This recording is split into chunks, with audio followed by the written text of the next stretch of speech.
To excel at anything in life, we have to handle adversity and persevere when it's easier to quit. Now, Calvin Coolidge once said this: "Nothing in the world will take the place of persistence. Talent will not. The world is full of unsuccessful men with talent. Genius will not. Unrewarded genius is almost a proverb. Education will not. The world is full of educated derelicts." The slogan "Press On" has solved and always will solve the problems of the human race.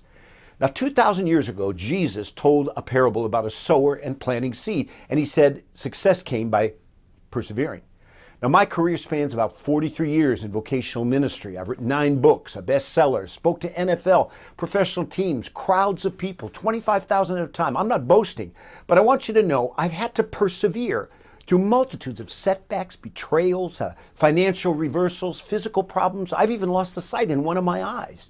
So let's take some time right now and draw some inspiration from the lives of others that persevered.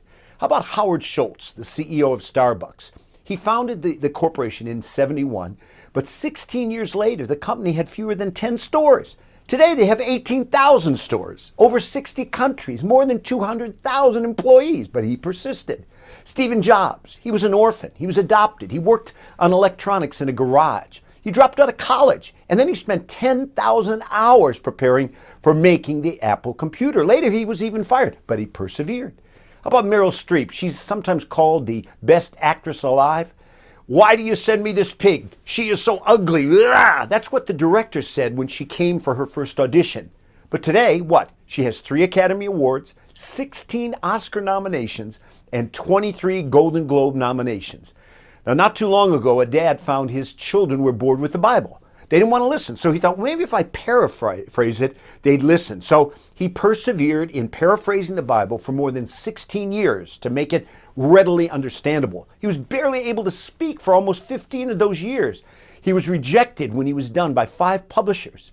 So he published it himself. He began Tyndale House Publishing, and today, the Living Bible, 40 million copies worldwide. How about Abe Lincoln? He lived a life of perseverance amidst difficulties.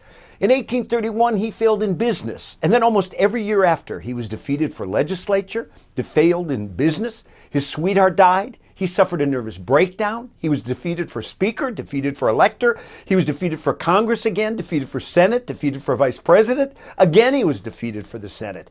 But in 1860, he was elected the president of the United States. Now, one of the greatest Christian leaders in history, Paul, said these words: "Forgetting what lies behind, straining forward to what lies ahead, I press on."